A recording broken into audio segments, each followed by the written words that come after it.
Entonces, Carlitos, adelante. Sí, muchísimas gracias por la invitación. Para mí es un privilegio, es un gran desafío porque después sirve también para armar todo una presentación que uno viene balbuceando de acuerdo a cómo van apareciendo las noticias. Ustedes saben que el proyecto en realidad va a aparecer recién el 9 de diciembre. El proyecto oficial del gobierno va a aparecer el 9 de diciembre. Pero mientras tanto, por supuesto que se avanzan sobre ciertas medidas que no solamente tienen que ver con las trabajadoras y los trabajadores no registrados, sino también sobre los trabajadores y las trabajadoras que están registrados, porque en realidad, como siempre, la primera finalidad es económica, es generar una brutal transferencia de recursos generados por quienes generan los recursos, que son los trabajadores, para que vaya la concentración de riquezas, tanto económicamente nacional como la extranjerización de la riqueza, hoy más que nunca, en esta etapa de feroz semicolonia en lo que se ha convertido la Argentina, que solamente por cuestión formal sigue manteniendo su bandera y sus supuestos símbolos patrios. Así que lo que voy a decir es casi, le diría, el final, una especie de tango. Empezar con lo que vamos a terminar. Entonces, lo que vamos a empezar y para terminar de la misma manera son algunos conceptos que recién Laura también balbuceaba desde otro sentido. Nosotros estamos convencidos que hay que lograr soberanía de la cabeza, esto del pensamiento crítico, soberanía de la cabeza para democratizar la felicidad. Este es el principio y el final de cada día de nuestra existencia. Entonces, para empezar sobre estas cuestiones, lo que hay que democratizar es la información real y concreta. Entonces, voy a empezar con algunos hechos muy concretos para que ustedes, después todo esto, incluso lo voy a elaborar por escrito para mandárselo a Laura para que lo pueda difundir, porque me parece muy importante estos datos que hemos recogido para esta presentación. En primer lugar, cómo viene perdiendo dinero concreto el conjunto de las trabajadoras y los trabajadores en la Argentina hoy en la etapa de Javier Milei. Por ejemplo, el salario estatal ya quedó un 19% por debajo del nivel de los inicios del mandato de Javier Milei. Esto significa que cada trabajadora estatal, que cada trabajador estatal perdió 8.700.000 pesos de forma acumulada cada uno y cada uno de ellos. En el sector privado, cada persona, y ya en esto, cuando digo sector privado, meto allí a monotributistas, meto allí a emprendedores, como recién decía también Laura, ha perdido como mínimo 1.800.000 pesos. Esta transferencia es brutal, son 59 billones, con B larga, 59 billones de pesos que salieron de los trabajadores a favor de los que concentran la riqueza en pocas manos. Lo que queda claro es que la explotación del trabajo genera ganancia para otros, que son pocos. La transferencia es brutal. Estamos hablando de 59.000 millones de dólares, 59 billones de pesos. Eso salió de nosotros, del laburo de cada una de las personas que está en la Argentina de diferentes maneras. Hoy el salario mínimo vital y móvil es de 322.000 pesos. Se tiene que multiplicar por 5 para alcanzar la canasta que hace que una persona no sea hoy un empobrecido, una persona empobrecida en la Argentina. Los jubilados y las jubiladas perdieron en todo este gobierno de Milei 4,5 millones de pesos de promedio cada una de las jubiladas, cada uno de los jubilados. Esto para tener en números concretos, pero en la vida cotidiana concreta de cada persona, números que realmente nos muestran las vísceras de la sociedad. En los números se terminan los bellos discursos. Los bellos o los perversos discursos. Se le ha sacado la plata a cada trabajadora y a cada trabajador. Esto me parece que es fundamental tener en cuenta por lo que ya venimos perdiendo. En función de esto, de acuerdo al Ministerio de Trabajo de la Nación y del Ministerio de Economía en la última encuesta permanente de hogares, estamos hablando de un universo de 14.400.000 personas, iguales que ustedes, iguales que nosotros. Eso es lo que se denomina la población económicamente activa. Sin embargo, hay mucha más gente que busca eso, pero es sobre lo que se mide después, la cuestión de desocupada, de subocupados. 14.400.000 personas. Hay 3.700.000 personas que figuran como no asalariadas. Eso es muy importante porque al no figurar no quiere decir que no busquen un salario ni que no lo tengan. Lo que pasa es que van buscando las changas de distintas maneras. Pero lo más impresionante es cómo va creciendo el universo sin jubilación en la Argentina. Hay 3.600.000 personas sin descuentos jubilatorios hoy en la Argentina. Es decir, hay, insisto, una brutal transferencia de recursos de quienes lo generan, las trabajadoras y los trabajadores, a sectores concentrados de la economía. En este contexto se da la otra definición. La reforma laboral es, en primer lugar, una brutal transferencia de recursos de los sectores trabajadores a los sectores que concentran la economía. En segundo lugar, está marcando un modelo de país. El modelo de país, hoy la Argentina se puede definir muy simplemente, por supuesto que tiene matices, pero podemos decir que hoy la Argentina es cordillera y puertos. Cordillera y puertos. Es un modelo extractivista de tremenda dependencia con los Estados Unidos y de otras multinacionales, pero que se puede definir por la actividad minera, especialmente todo lo que tiene que ver con el extractivismo en Vaca Muerta, pero también en otras mineras. Hoy leí declaraciones del grupo Glencore sobre la minería, sobre eso después podemos charlar en otra oportunidad si quieren, y los puertos planificados desde afuera. No está pensado los 79 puertos que, por ejemplo, están en las 7 provincias vinculadas al Paraná, no se piensan por las necesidades productivas de la gente que exporta por esos 79 puertos, por esas 7 provincias, sino que son pensadas desde las multinacionales. En este contexto, se vuelve a dar algo que se quiso hacer en Argentina en 1955, en 1976, en la década del 90, durante el macrismo, y que hoy se profundiza por el fenomenal apoyo popular que tiene hoy el gobierno de Milei. Aunque cueste decirlo, cueste escucharlo, claramente hay un fenomenal apoyo popular al gobierno de Milei. Después vamos a ver que esas particularidades tienen más que ver con esto que decíamos nosotros, la destrucción de la conciencia histórica de nuestro pueblo. Cuando se destruye la conciencia histórica, se destruye la dimensión histórica, política y social de las personas. Nos volvemos verdaderamente individualistas exacerbados. La reforma laboral tiene un tercer vínculo muy fuerte con todo esto: volvernos exacerbadamente individualistas y consumistas. Esto también forma parte de lo que busca la reforma. Es un sistema de sociedad obediente, un sistema de sociedad obediente, lo que se busca casi en términos sociológicos. La CGT, que ha vuelto a aparecer, lo cual no sé si es muy bueno o no, pero ha vuelto a aparecer, la CGT ha sacado una lista de 10 puntos que viene discutiendo justamente con el gobierno de Milei sobre lo que va a ir transitando este proyecto del 9 de diciembre. En primer lugar, el gran problema es que se quiere eliminar la antigüedad. Ustedes saben que es uno de los principales artículos de la ley de contrato de trabajo. Se quieren reducir todos los plazos por la licencia por maternidad, por enfermedad. Se extingue la relación laboral. Con esto quiere decir que puede haber seguramente una modificación absoluta en la cuestión de indemnizaciones.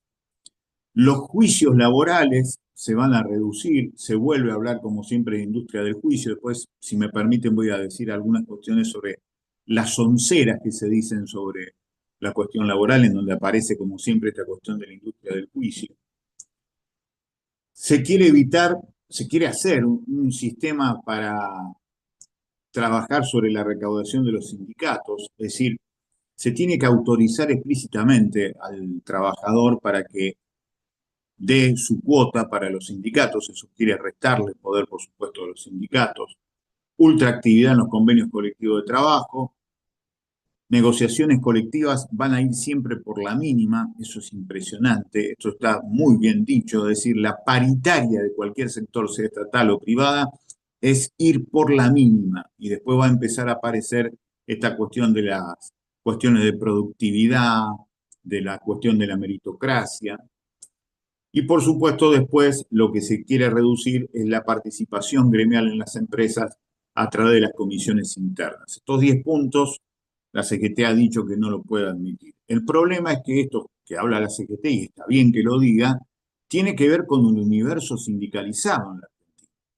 Ese universo sindicalizado hoy en la Argentina está más vinculado a las aseguradoras de riesgo de trabajo que a la realidad laboral de la Argentina. Estamos hablando de, a lo sumo, 9 millones de personas con un universo que ya de por sí habla el Ministerio de Trabajo de 14 millones, pero nosotros consideramos que es de 20 millones de habitantes, con lo cual hoy hay más sectores por afuera de los sindicatos que adentro de los sindicatos.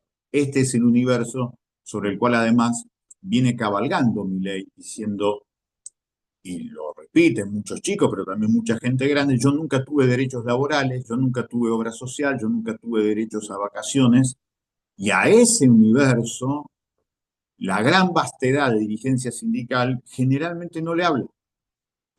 Y este es un gran desafío para nosotros. Nosotros necesitamos hablarle a toda la gente que labura, porque efectivamente, si hubo una construcción maravillosa en la década del 90, fue haber parido la CTA. Y la CTA tiene, en el artículo segundo de su estatuto, algo maravilloso, que considera a cada persona como trabajadora, tenga o no tenga trabajo. Por eso cuando la discusión es si una desocupada o un desocupado, no, son trabajadores. Son trabajadores. Un piquetero es un trabajador. Un hombre que se define o una mujer que se defina como emprendedora es trabajador de acuerdo a ese maravilloso artículo 2 del Estatuto de Formación de la CTA cuando recién se estaba formando la Central de Trabajadores Argentinos en los años 90. En ese universo entonces se da esta cuestión de la reforma laboral que impulsa Javier Milei.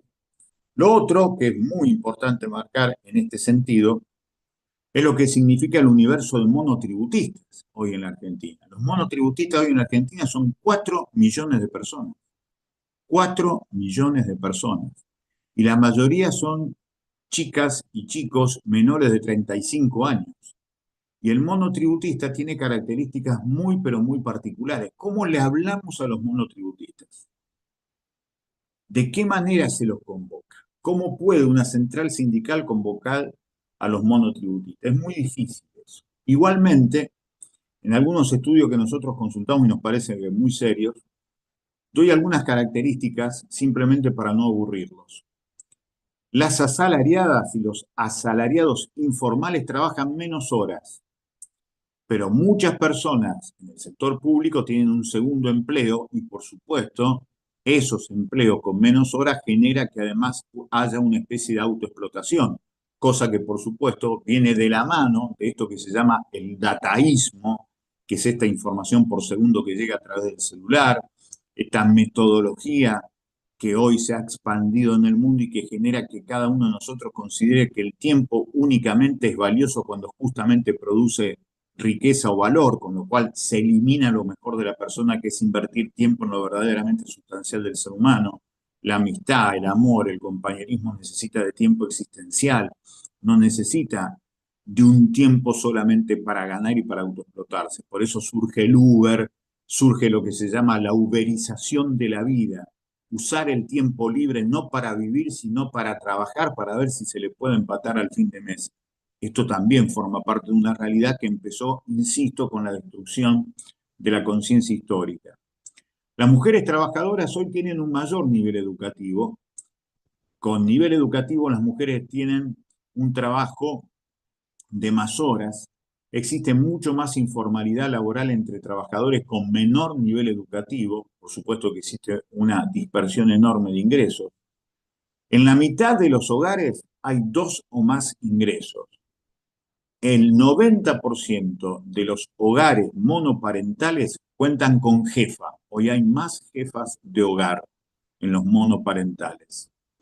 La cuarta parte de las personas asalariadas alquila y la mitad tiene auto. Son todos datos que vienen de un gran estudio científico que ha hecho la gente de Mate, que es el Mirador, sobre trabajo y economía, que es realmente un lugar muy valioso para sacar información muy, pero muy concreta que quería compartir con ustedes.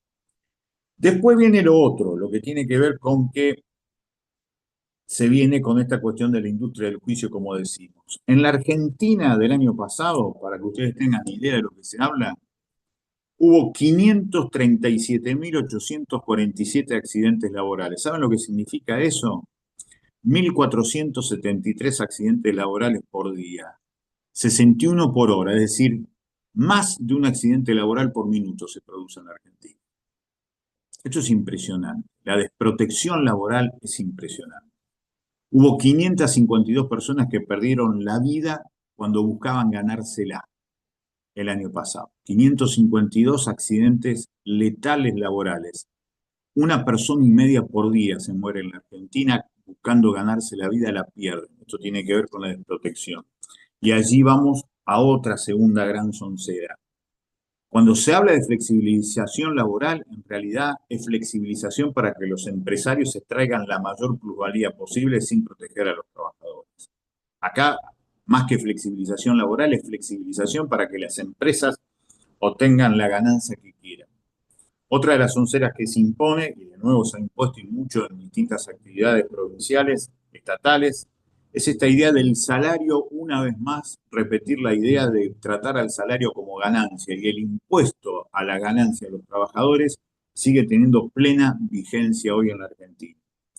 En los años 90 se habló mucho de que la desocupación y el cierre de empresas podía tener como resultado la explosión social. No, en los años 90 lo que se dio es que el trabajador, en una sociedad machista como la nuestra, al dejar de ser jefe de hogar y ser el hombre que supuestamente paraba la olla, como se decía en su momento, generó una implosión social, se destruyeron los lazos familiares.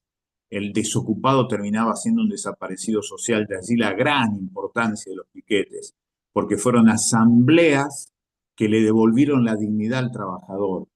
Esa cuestión histórica de los piquetes alguna vez hay que reinstalarlo, especialmente por la enorme andanada de desprecio que se da sobre el movimiento piquetero en la Argentina. Una vez más, como en la dictadura, se habla de modernización laboral. No se habla de reforma laboral ya, sino se habla de modernización. El término modernización fue impuesto nada menos que por José Alfredo Martínez de Oz, a partir de su asunción como ministro de Economía el 2 de abril del 76. Esa también es una palabra a la cual hay que tenerle mucho cuidado, porque esa palabra modernización, que tiene cierto sabor a algo distinto en realidad, es algo que fue impuesto por Martínez de Oz. El golpe del 55 y el golpe del 76 tuvieron como elemento fundamental tratar de reducir lo que llaman todavía hoy el costo argentino.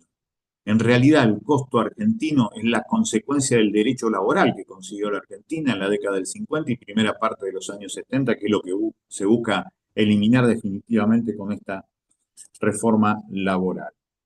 Así que en esta situación es muy interesante agregarle, para que ustedes no se aburran, algo que saqué, que salió el otro domingo en página 12, Federico Glodowski sacó un excelente análisis sobre qué tipo de reforma laboral se necesita.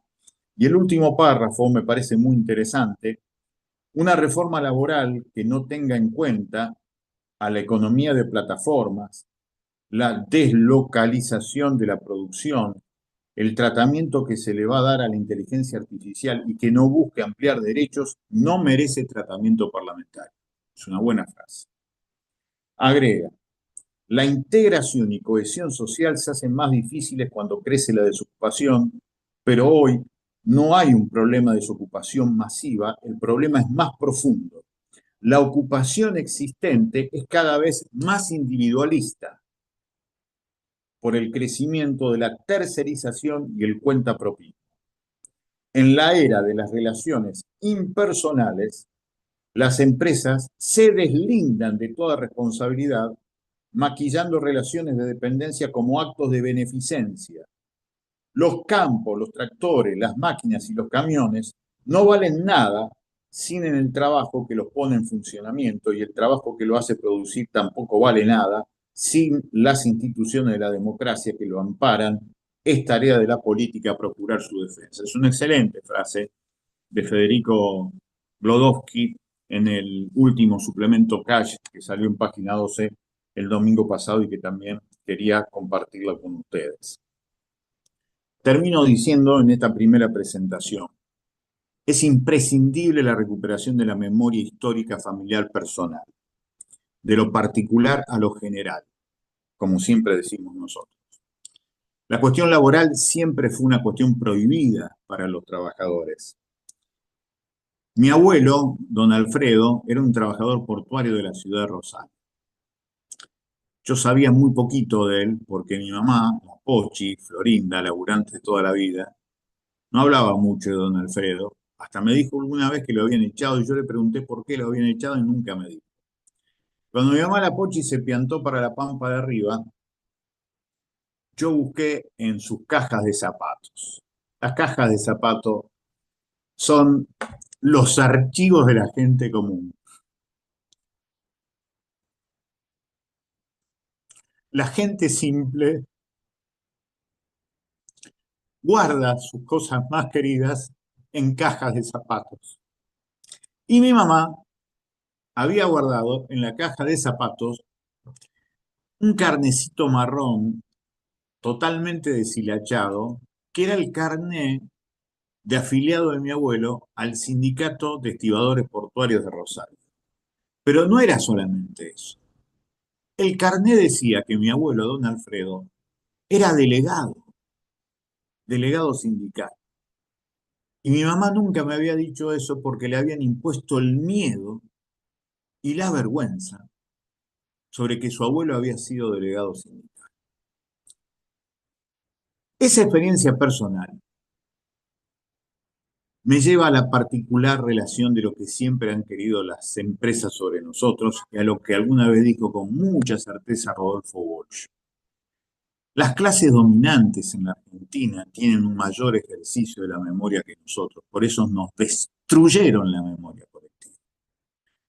Hoy las pibas y los pibes, por ejemplo, lo que están haciendo el reparto de pedidos ya, el otro día acá en Rosario hicieron una movilización, pero como habían decidido no hacer un sindicato porque creen que el sindicato es sinónimo de corrupción, no sabían cómo organizarse. Entonces empezaron a usar las redes, que es lo que usan, pero no sabían qué decir. Y el pedido fue que no se quede con la propina la patronal, que además no la conocen porque no le conocen ni la cara. Fue una movida de chicas y chicos explotados, a los que le pagan muy pocos pesos por cada envío, y que estaban pidiendo que no se queden con la propina. Eso es muy impactante. Pero sí tenían claro que no querían sindicatos, pero ahora se están organizando buscando algo muy parecido que va a derivar más temprano que tarde en la construcción de un sindicato. Entonces a mí me parece que en esta cuestión de la reforma laboral tenemos que aprovechar para contar que no hay nada en el mundo que se pueda hacer sin las trabajadoras, sin los trabajadores.